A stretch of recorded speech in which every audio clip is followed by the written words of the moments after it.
네, 자녀와의 건강한 소통 어떻게 할 것인가 라는 주제로 우리 같이 한번 이야기 나눠보도록 하겠습니다. 저는 심리상담센터 헤세드 센터장으로 있는 최빛네라고 합니다. 여러분 만나서 너무 반갑습니다. 저는 임상심리 전문가고요. 정신적인 어려움이 있는 사람들을 진단하고 치료하는 일들을 하고 있습니다. 지금 부부 및 가족 치료도 많이 하고 있어요. 그리고 부모 교육도 많이 하고 있어서 이렇게 의뢰를 주셔가지고 자녀와의 건강한 소통 한번 해보는 거 우리 오늘 연습해 보도록 하겠습니다. 자, 자녀의 발달에 영향을 미치는 부모됨의 요인을 좀 먼저 살펴보도록 할게요. 부모의 관심이 굉장히 자녀의 발달에 영향을 주거든요. 어떤 영향을 줄까요? 여러분들 관심 가지고 자녀들 잘 돌보고 계신가요? 자녀들한테 관심을 가진다는 거는 쉬운 일이 아니지만요. 또 그것에 대해서 또 관심을 가지지 않는 부모도 없어요. 그런데 관심을 어떻게 표현하는가가 많이 차이가 나는 것 같아요.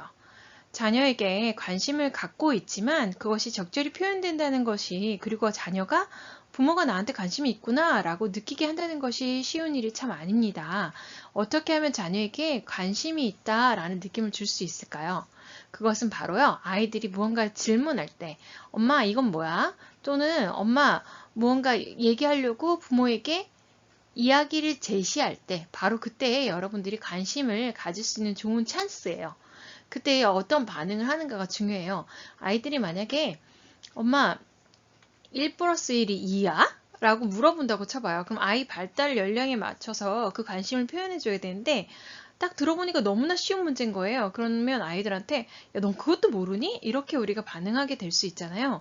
근데 그때 우리는 아이들한테 관심 어리게 아이가 왜 그거를 궁금해하거나 그 쉬운 문제에 대해서 물어봤는지에 대해서 표현해주는 게 중요해요.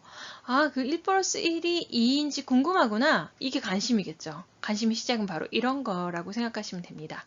여러분, 그래서요, 부모의 관심은요, 아이들의 발달에 굉장히 중요한 영향을 미쳐요. 아이들은 부모가 어떻게 관심을 보이느냐에 따라서 자기가 소중하고 가치 있다고 느낄 수 있거든요. 여러분들 자녀들에게 그렇게 관심 어린 그런 표현들 많이 하고 계신가요? 네, 많이 하고들 계시지요. 그런데요, 참 우리가 자녀들한테 관심이 있음에도 불구하고 무관심한 부모처럼 살고 있는 경우들이 많이 있어요. 방임하는 것처럼 말이죠. 왜 그럴까요? 자녀들이 잘 느끼지 못하기 때문이에요. 자녀들 발달에 영향을 미치는 이 관심을 한번 표현해 보셨으면 좋겠어요. 아이들이 지금 시기에, 아이들 발달 연령에 특별히 사춘기에 접어들거나 청소년기에 접어들었을 때, 그리고 초등학교 고학년 시기가 됐을 때는요, 관심이 그렇게 필요치가 않아요. 면밀하게 아이들을 살펴주지 않아도 아이들이 잘 크거든요. 그래서 아이들한테 특별한 관심을 보이지 않게 됩니다. 관심이 없어서가 아니에요. 그냥 관심을 보일 만한 특별한 것들이 없어서예요. 아이 발달 연령에서 특히 요 시기에는요, 관심이 굉장히 필요함에도 불구하고 부모가 관심을 보이기 어렵고 관심을 표현하기 어려운 시기라는 걸 생각해 볼 때, 우리는 이 시기에 맞는 관심을 좀 가지셔야 돼요. 어떻게 하면 좋을까요? 네, 아이들이 초등학교 고학년쯤 됐잖아요. 알아서 밥도 먹고, 알아서 뭐 이것저것 다 잘해요. 온라인 수업도 알아서 하고, 막. 그래서 특별히 했냐 안 했냐 물어볼 것도 없고 할 때, 괜히 말하면 잔소리만 될 그때에는요, 아이들한테, 아이들이 SNS도 많이 하고 문자 메시지 같은 거 보내잖아요. 그런 식으로 관심 보여주시면 돼요. 아, 내가 오늘도 스스로 잘 알아서 챙겨서 한 거 엄마 너무 대견하고 기특하다. 고맙다. 이런 표현들이요. 네가 엄마의 아들이란 게, 딸이라는 게 너무나 기쁘구나. 이렇게 관심을 계속적으로 표현해 주실 수 있었으면 좋겠어요. 아이들은 그런 걸 통해서 자기가 얼마나 소중한지, 가치가 있는지 깨닫게 됩니다. 자, 우리 또 자녀 발달에 영향을 미치는 게 부모의 모델링이에요. 아이들은요, 100% 부모가 어떠한 사람인지를 보고 배웁니다. 부모를 따라하게 돼 있어요. 부모님이 쉽게 거짓말을 하고 쉽게 자녀들의 모습에 본이 되지 않는 모습들을 가지고 계시면 아이들은 그대로 따라합니다. 시어머니가 오늘 좀 와라 그랬는데 엄마가 음, 가기 싫은 거예요. 그래서 애가 아파요 라고 말을 한단 말이에요. 그럼 아이들이 보면서 나 안 아픈데 엄마가 왜 아프다고 하지? 쉽게 거짓말을 하고 핑계를 대는 엄마를 보면서 아이들이 뭘 배울까요? 내가 가기 싫으면 아프다고 말해도 되는구나. 아이들이 학교 가기 싫어서 아프다고 자주 말하는 걸 봤을 때 부모의 모델링이 혹시 있었던 부분은 없는지 살펴볼 필요가 있어요. 그래서 우리가 부모가 된 이상 좋은 사람이 돼보려고 노력해보면 좋겠어요. 그래서 나는 어떤 부모인가?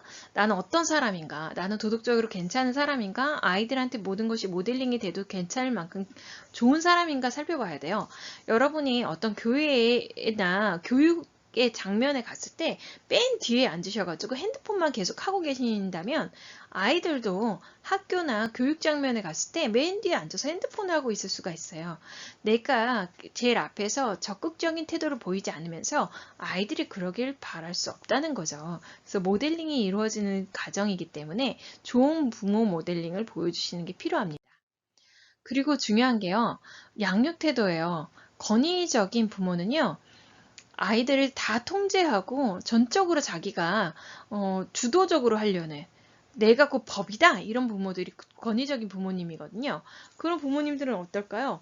예, 아이들한테 민주적으로 의견들을 묻지 않으세요. 그러시다 보니까 아이들이 자기가 뭔가 의견을 말하는 것이 의미가 없어요. 자기가 뭔가 말하거나 자기가 어떤 것을 하고 싶다고 한다고 해도 그게 반영이 되지 않기 때문에 부모의 뜻대로만 해야 된다는 걸 알기 때문에 아이들이 주도성을 발휘하거나 자율적으로 뭘 하려고 하지 않아요. 그래서 권위적인 부모님들의 체온은 어떠냐면 노인기가 됐을 때 굉장히 외롭습니다. 외롭고 그리고 고독해요. 지금 노인기를 맞이하신 분들 중에 외롭고 혼자서 고독한 노년을 보내시는 분들은 젊었을 때 자녀들한테 권위적인 부모였을 가능성이 있어요. 예, 다 그런 건 아니지만요. 허용적인 부모님들은 어떨까요? 전혀 부모로서 통제하거나 권위를 발휘하지 않고 아이들이 원하는 대로 다 해주는 부모님들이 허용적인 부모님들이세요. 그 부모님들은 아이들한테 양육 태도를 허용적으로 하시다 보니까 아이들이 때를 부리거나 무언가 반항하거나 원하는 것을 막 요구할 때 다 충족시켜 주려고 최선을 다하시죠. 너무 힘들어요. 허용적인 부모로 산다는 거 참 힘들어요. 아이들이 통제해야 될 상황들이 참 많거든요. 그런데 그 허용적인 부모님들은 아이들한테 무조건 맞춰주다 보니까 자기도 힘들지만 사실 아이들도 힘들어요. 아이들도 반항하고 떼부릴 때 자기의 이 통제되지 않는 거를 누군가 통제해줬으면 좋겠거든요. 누군가 좀 제지해줬으면 좋겠어요. 그래서 허용적인 부모님 밑에 있는 아이들은요, 발달을 저해하게 되는 거예요. 권위적이거나 허용적인 거는 문제가 있어요. 적이 들어가는 거는 조금 극단에 치우쳤다는 뜻이잖아요. 근데 권위 있는 부모가 되셔야 돼요. 우리는 권위 있는 부모가 될 때, 권위 있는 태도를 가진 양육의 부모가 될 때에 아이들이 안정감 있게 발달을 일으킬 수 있습니다. 권위 있는 부모는 어떤 부모일까요? 네, 권위 있는 부모는 적절히 통제하면서 적절히 아이들에게 조율해 줄 수 있는 부모가 권위 있는 부모예요. 근데 왜 단어가 권위 있느냐면 부모는 자녀하고 동등하지 않아요. 권위 있는 지위가 있는 상태에 있기 때문에 권위 있는 부모여야 합니다. 그래서 권위 있는 부모님이 되셔야 돼요. 아이들을 아이들의 의견들을 조율해주고 들어주기도 하지만 부모로서의 권위를 발휘할 수 있어야 돼요. 그때 아이들은 안정감 있게 발달을 할 수 있습니다. 네, 무관심한 부모님들 어떠실까요? 네, 무관심한 부모님들은요, 자녀가 어떤 발달을 하든지 관심이 없어요. 얘가 이 시기에 어떤 발달을 이루어야 되는지도 관심이 없어요. 그러다 보니까 그냥 가만 냅둬도 아이들이 지금 이 시기엔 특히나요, 초등학교 고학년에서 중학교 시기에는요, 무관심해도 아이들이 크거든요. 그런데 언제 후회가 되냐면요, 성인기에 후회가 돼요. 성인기가 됐을 때 아이들이요, 굉장히 힘들어해요. 내가 청소년기에 관심을 가지지 않았던 게 성인기에 그대로 고스란히 남아서 나를 힘들게 하는 걸로 남아있어요. 이미 다 커서 끝날 줄 알았는데 그렇지 않습니다. 그때에는 양육이란 게 더 힘들어져요. 그래서 지금 청소년기에 필요한 양육은 지금 하셔야 되는 거죠. 무관심해지셔서는 안 됩니다.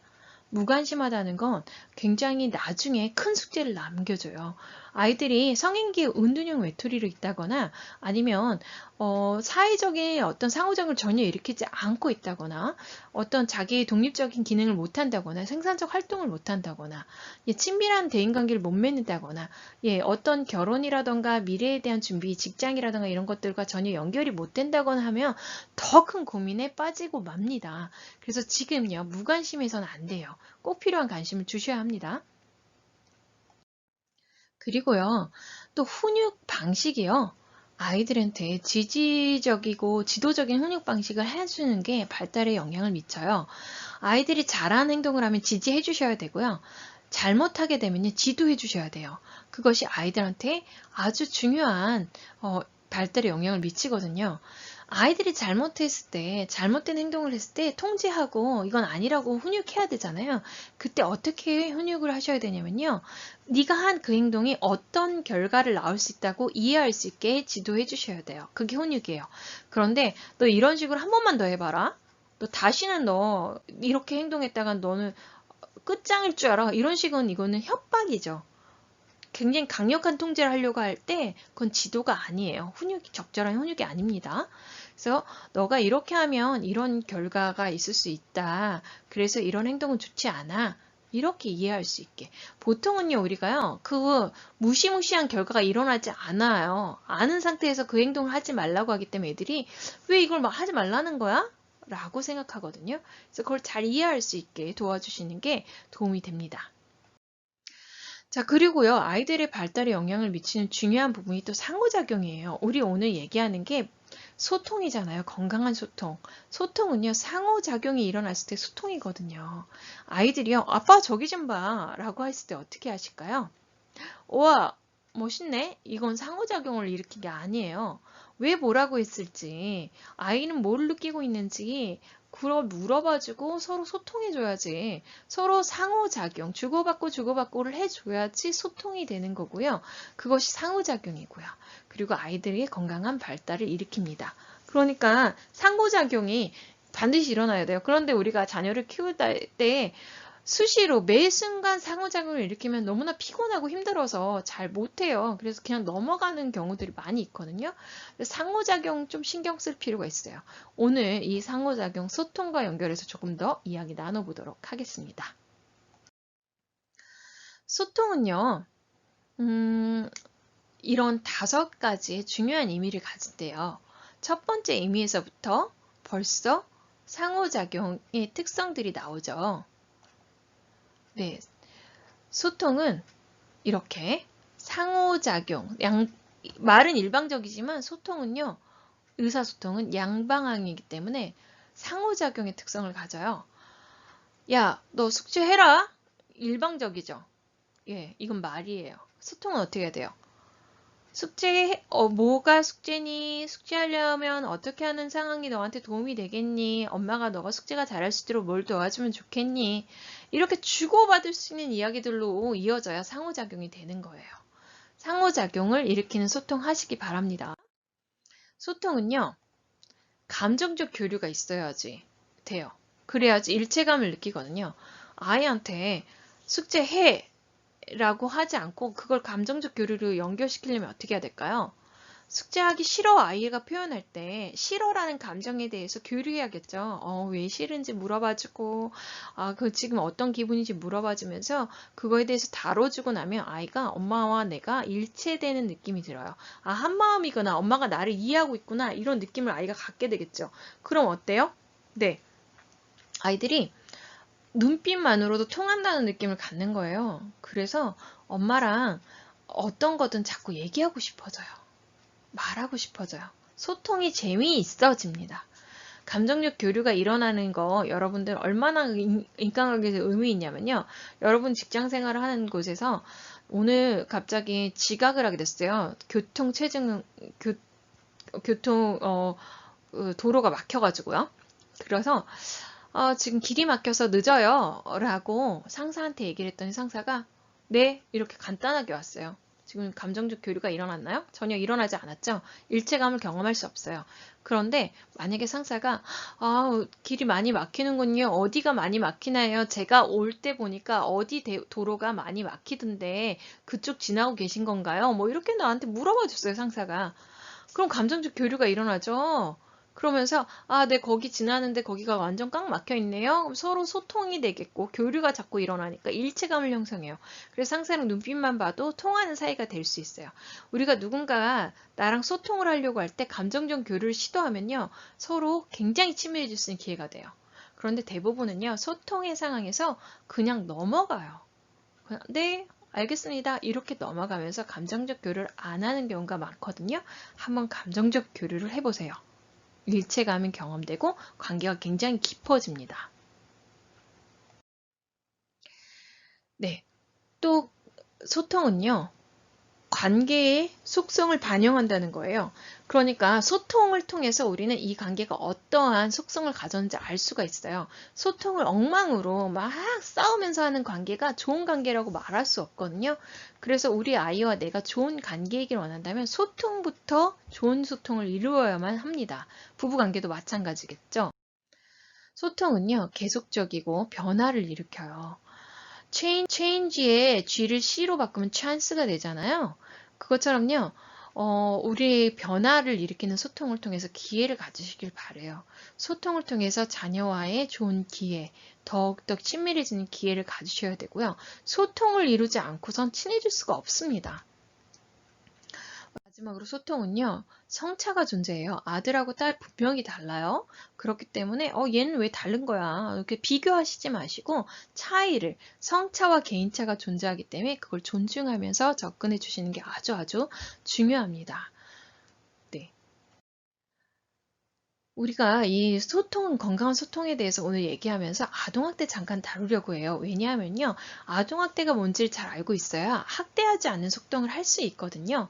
소통의 방식에 따라서 우리가 굉장히 심한 학대를 할 수도 있어요. 잘 들어보실게요. 부모를 포함한 성인이 아동의 건강 또는 복지를 해치거나 정상적 발달을 저해할 수 있는 신체적, 정신적, 성적 폭력이나 가혹행위를 하는 것, 과 아동의 보호자가 아동을 유기하거나 방임하는 것을 말해요. 예, 조금 더 나눠서 보도록 할게요. 바로 이 네 가지가 아동학대 유형이에요. 신체적 학대는요, 우발적인 사고가 아닌 상황에서 신체적 손상을 입히거나 또는 신체 손상을 입도록 허용하는 모든 행위를 말하고요. 정서적 학대는요, 언어적 모욕, 정서적 위협, 감금, 억제, 가학적 행위를 말하고 언어적, 정신적, 심리적 학대라고도 해요. 성적 학대는요, 자신의 성적 충족을 목적으로 18세 미만의 아동에게 행하는 모든 성적 행위를 말합니다. 방임은요, 보호자가 아동에게 위험한 환경에 처하게 하거나 아동에게 필요한 의식주, 의무교육, 의료적 조치 등을 제공하지 않는 행위, 그리고 유기라는 건 버리는 행위를 말해요. 그런데요, 이런 학대가요, 중복적으로 일어나는 확률이 47%, 거의 반에 가깝고요. 매일 이걸 학대하는 거는 41%나 된다고 합니다. 정말 많이 일어나고 있죠.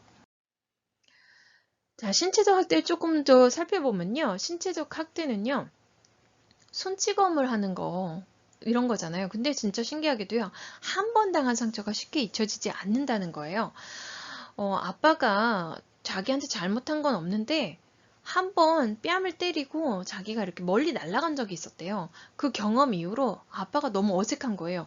아빠를 괜히 찾아가기가 꺼려지고 아빠한테 가는 거는 어색해서 안 가게 된다는 거죠. 근데 아빠가 자기한테 잘못한 것도 없고 자기한테 뭔가 어떻게 한 게 없대요. 그냥 아빠 좋은 사람이라는 거죠. 근데 그 기억을 잊을 수가 없어서 아빠를 더 안 찾아가게 된다고 이런 얘기를 하는 분들이 있었어요.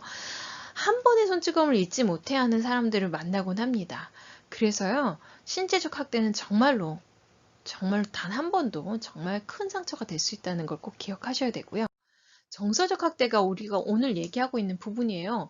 우리가 소통 오늘 얘기하잖아요. 우리가 소통을 잘못하면 정서적 학대가 될 수 있습니다. 예, 소통 정말 잘해야 돼요. 조금 내용 볼게요. 잠 안 재우세요. 야, 너 이렇게 할 거면 자지 마. 너 이렇게 안 잘 거면 아예 밤을 새. 너 자기만 해봐라. 예, 정서적 학대하는 거고요. 예, 여기에서 보면 이제 소통 중에서도 차별하는 거 되게 잘하게 되거든요. 야, 걔는 한 번도 안 빠졌다는데 너는 왜 맨날 빠지니? 걔는 뭐 한다는데 너 왜 그러니? 이거 쉽게 우리가 비교 대상을 자꾸 내세우면서 하는 거 정서적 학대가 될 수 있습니다.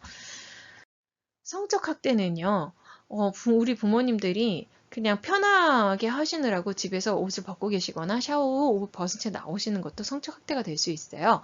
왜냐하면 어떤 순간에 이 부분들이 아이들한테 수치심으로 다가와서 어떤 시기에 중학교 2, 3학년이 됐을 때 그때 아빠가 나 가슴 자랄 때 만졌었어. 너무 기분 나빠하면서 갑자기 어느 순간에 아빠랑 거리가 멀어지는 일들로 작용하기도 해요. 근데 방임이 너무 중요한데요. 방임이 굉장히 많이 공경연하게 이루어지는 학대이기 때문에 그래요. 이 방임 역시도 우리가 어떤 건강한 소통을 방해하는 요인이기도 하죠. 기본적인 이식주를 제공하지 않는 거나 깨끗한 환경을 제공하지 않는 거, 예, 아이를 두고 외출을 오랫동안 해 있는 것들이 방임일 수 있어요. 예, 그리고 아이를 이렇게 연락 안 하고 친족한테 맡긴다거나 이런 거요. 그리고 아이들을 교육적으로 방임하는 거, 홈스쿨링을 하는 경우에도 방임이 되지 않도록 잘 살피신 다음에 홈스쿨링 하셔야 되고요. 의료적 방임 역시도 필요한 감기 걸렸는데 적당한 이렇게 치료를 해주지 않는 거, 이런 것도 방임이 되겠죠. 아이를 버리는 것 자체는 유기로서 중요한 학대가 됩니다. 그런데요, 가장 큰 학대가 뭔지 아세요? 아빠 또는 엄마가요, 자신의 배우자와 맺고 있는 관계보다 자녀와 더 중요한 관계를 맺고 있는 게 가장 큰 학대래요.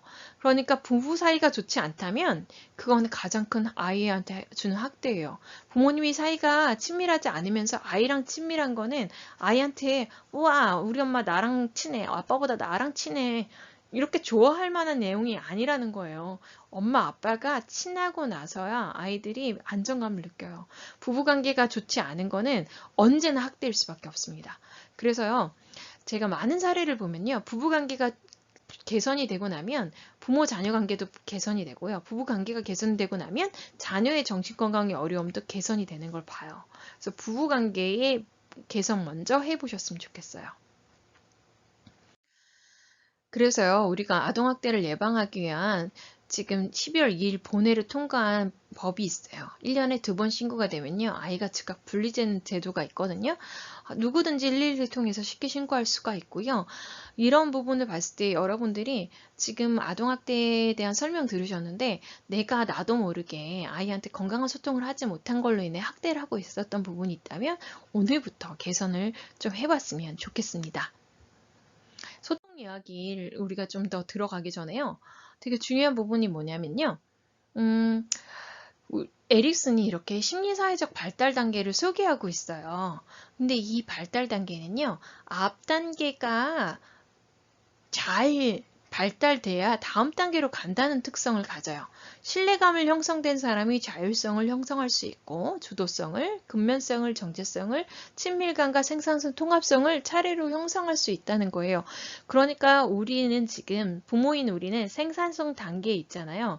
그런데 이 단계에서 이거를 막 추구하기보다는요, 여러분, 앞 단계 것들을 내가 잘하고 있는지 찬찬히 점검해 보셔서 부모인 내가 발달 단계에서 추구해야 될 것들을 잘 추구하면서 자녀들의 발달을 돌보시면 좋겠어요.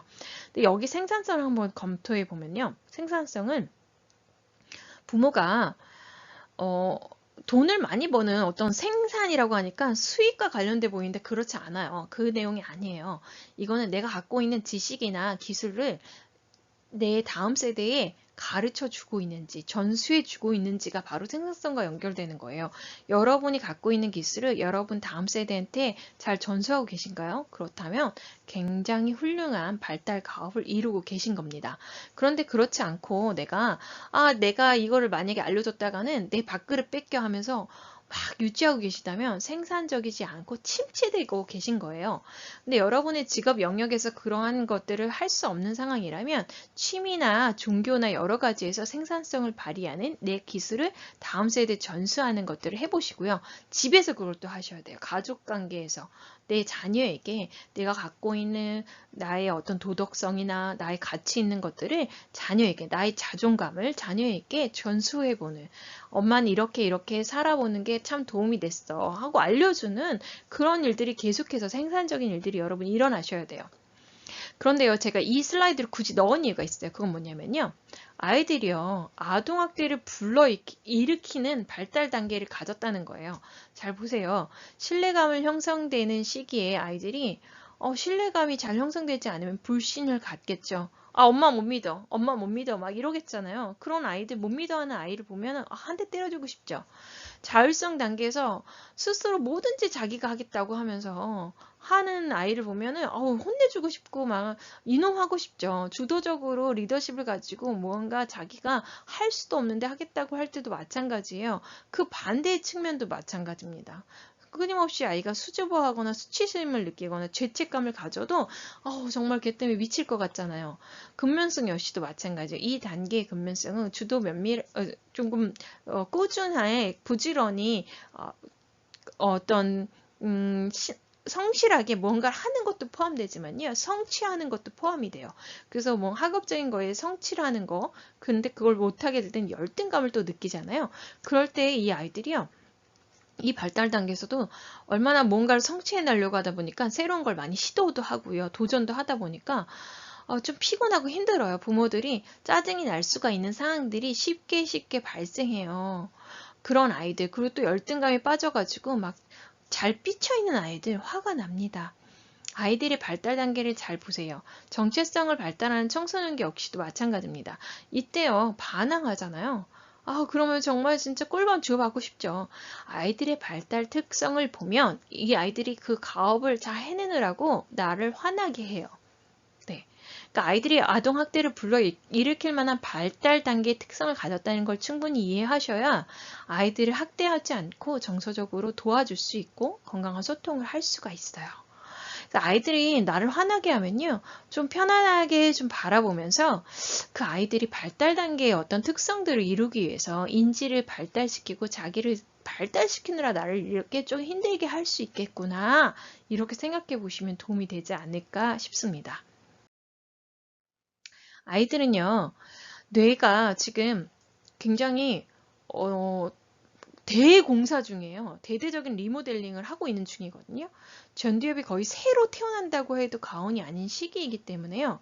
이 시기에는요, 아이들이요, 뇌가 공사 중이라 막 짜증도 막 일으키고요.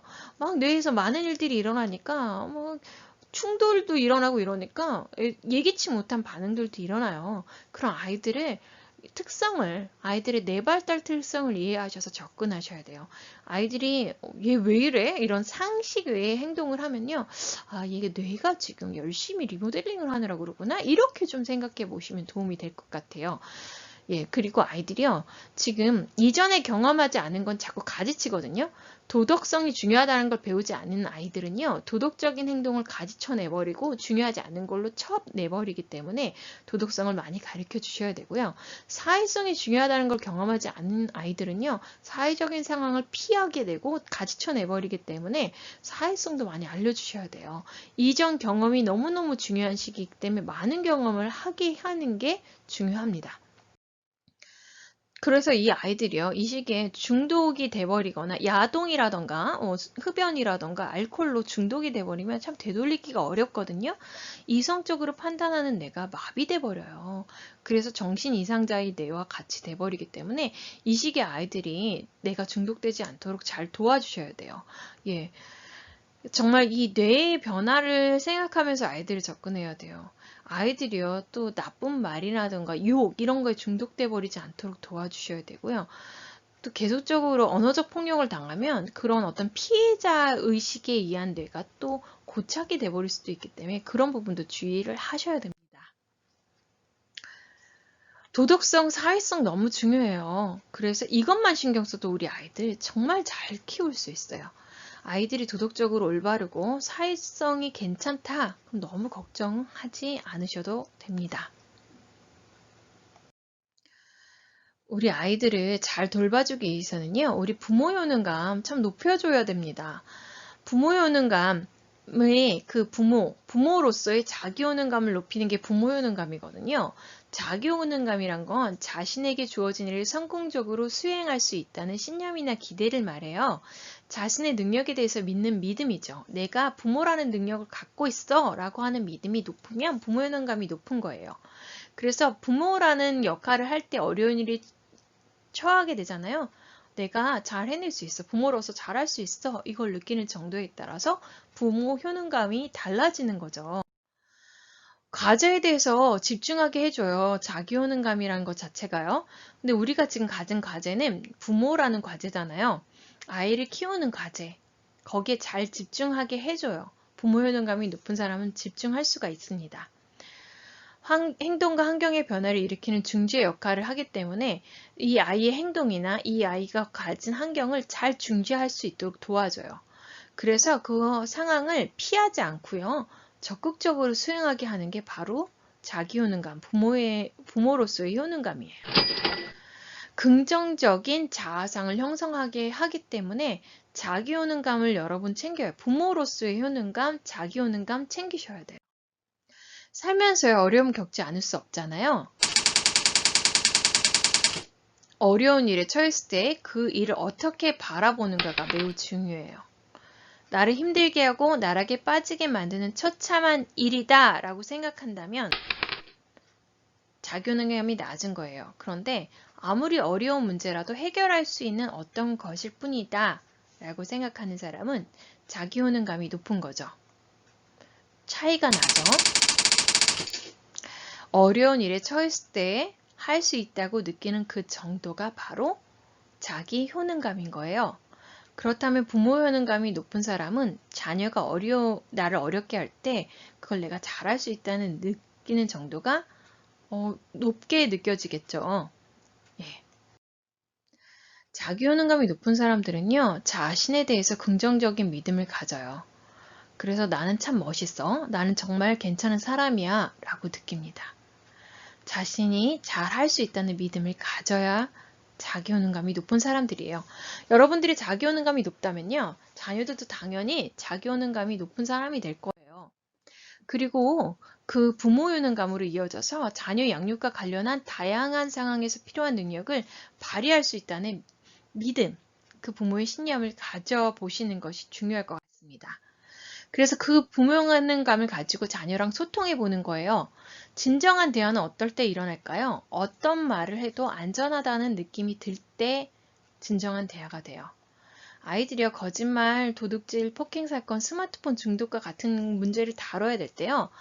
안전하다는 느낌이 어떤 말을 해도 괜찮다는 느낌이 들 때 대화가 가능하다는 걸 명심하세요. 그리고 거짓말이라는 그런 단어들, 어떤 범죄 용어라던가 비난하는 단어는 빼고 얘기를 해주세요.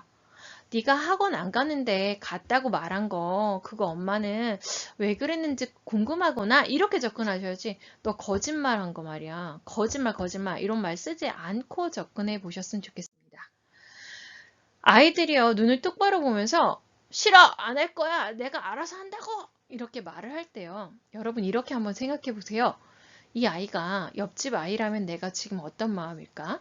이 아이가 TV에서 나온 아이라면 내 마음이 어떨까?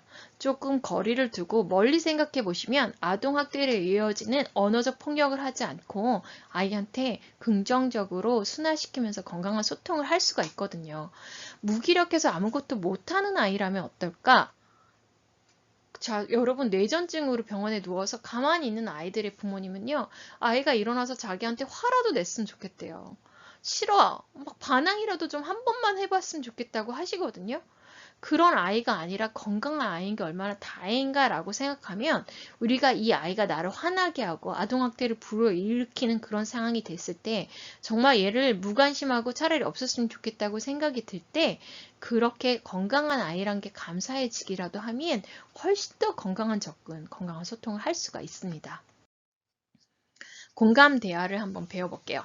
공감 대화는요, 정서를 파악하고요. 전적으로 그 아이에 대해서 수용해 보는 거예요. 그리고 그 아이가 지금 어떤 마음인지 관심 어린 질문을 통해서 이해하고 요약하는 접근이 공감 대화예요.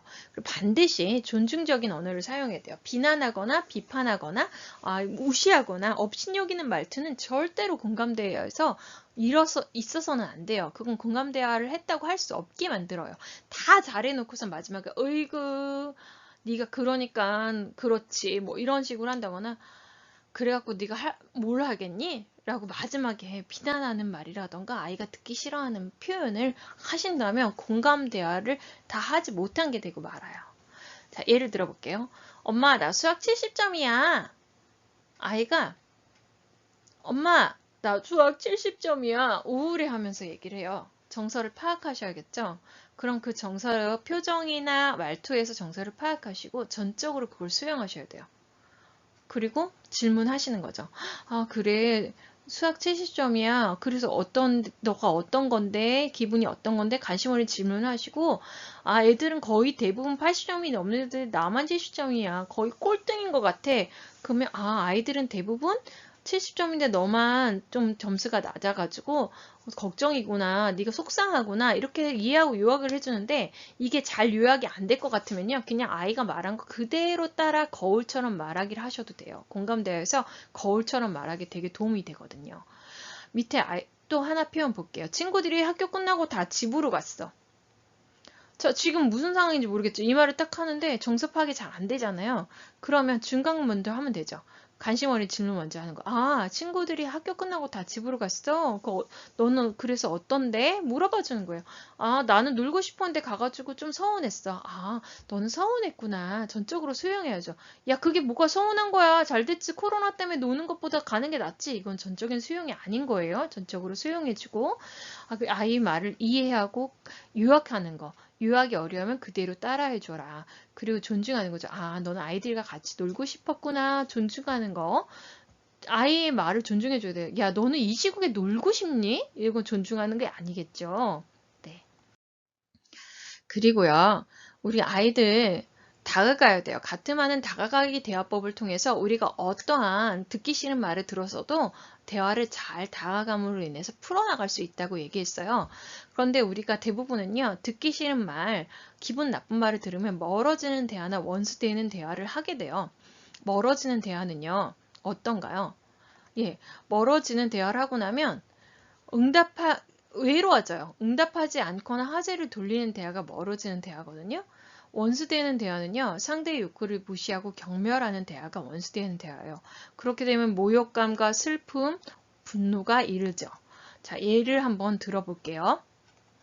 엄마가 뭘 알아? 엄마 때랑 지금이랑 똑같은 줄 알아? 세대 차이 나게 진짜 뭐야? 아이가 막 나를 무시하는 것처럼 막 나한테 정말 나를 공감을 못 해주는 엄마에 대해서 막 비난하는 것처럼 막 달겨들듯이 얘기한다고 쳐볼게요. 그럼 여러분 어떠세요? 기분이 너무 안 좋죠? 엄마가 뭘 알아? 엄마가 아는 게 뭐가 있어? 뭘 안다 그래? 막 이렇게 엄마가 뭘 알아? 라는 단어 자체에서 무시하는 느낌이 확 들잖아요. 그래서 어떻게 해요? 얘랑 싸울 순 없고 하니까 됐어 그만 말해 이러면 어때요? 멀어지는 대화가 되는 거예요. 응답하지 않고 화제를 돌린 거죠. 아이가 외로워집니다. 그런데 우리가 때로는 화가 너무 나니까 어때요? 아이한테 야 너 지금 엄마 무시했냐? 엄마한테 뭘 하냐고 그랬어? 막 이러면서 화를 같이 내게 되죠. 엄마 때랑 지금이랑 똑같지 않다고? 야 엄마 땐 심하면 더 심했지. 야 그러면서 막 나 때는 하면서 막 너 어떻게 그런 식으로 말할 수가 있어? 네가 예의가 있는 거야 막 이러면 싸우게 되죠. 원수되는 대화가 되면서 무시받는 느낌을 서로에게 주게 돼요. 이럴 때 어떻게 하면 좋을까요? 다가가기 대화를 해봅시다. 다가가기 대화를 하는 거예요. 자, 어떻게 해요? 그 아이의 숨은 욕구에 귀를 기울여 보는 거죠. 아이가 지금 숨은 욕구가 어때요? 엄마가 나를 공감해주지 않고 내 시대에 대해서 잘 모르는 것 같다는 느낌을 받은 거잖아요. 그대로 다가가주면 돼요. 엄마가 한 얘기가 너에 대해서 공감이 되지 않는다고 느꼈구나. 너가 지금 경험하는 거랑 엄마가 경험했던 거랑 전혀 차원이 다르다는 생각이 들어서 네가 지금 좀 속상하구나. 그냥 있는 그대로 다가가 주세요. 그럼 아이는 안도감과 정서적 지지를 얻어서 마음이 차분해지고 다음 이야기를 할 수 있는 힘이 생깁니다. 여러분, 특별히 내가 듣기 싫고 화내고 싶고 싸우고 싶은 말을 들었을 때 다가가는 대화가 아주 유용해요. 그 사람이 숨은 욕구가 좋을 거라고, 나를 무시하는 게 아니라, 나를 무시하려고 그랬던 게 아니라 정말 속상해서 그랬을 거라고, 뭔가 마음이 좋지 않아서 그랬을 거라고 생각하고 다가가 주시면 됩니다. 그러면 안정감을 느끼면서 서로 편안해질 수 있어요. 여러분, 우리 오늘 공감대와 다가가기 대화법까지 얘기 드렸는데요. 한 가지 더 말씀드리면요. 이중 메시지 하지 말아주세요. 아이들한테 인상을 팍 쓰면서 그래 해. 엄마 핸드폰 조금만 더 해도 돼? 인상을 팍 쓰면서 해. 아이들 어때요? 하지 말라는 것 같은데, 표정은 분명히 하지 말라는 것 같은데 하래요. 자기는 하고 싶기 때문에 일단 하지만 엄마가 하지 말라는 표정을 지었던 걸 분명히 기억하기 때문에 불안하고 마음이 좋지 않아요. 여러분 허용하실 거면요. 이중 메시지로 허용하지 마시고요. 그냥 그래 좀 더 해라 이렇게 이중적인 느낌으로 아이들한테 불안을 자꾸 자극하지 마세요. 너는 그렇게 말했는데도 엄마 얼굴을 그렇게 못 읽니? 이렇게 나중에 하는 거 소용없습니다. 정확하게 아니면 진짜 안 했으면 좋겠으면 언어와 이 표정을 일치시켜서 엄마 지금 안 했으면 좋겠다, 그만했으면 좋겠다 얘기를 해주시는 게 좋겠어요. 이중 메시지는 아이들 불안하게 합니다. 네. 이 강의를 통해서 많이 도움이 되셨으면 좋겠고요. 혹시 궁금한 사항이 있다면 위에 메일로 질문 주시면 제가 성실히 또 답변 드리도록 하겠습니다. 오늘 강의 여기서 마치도록 하겠습니다. 감사합니다.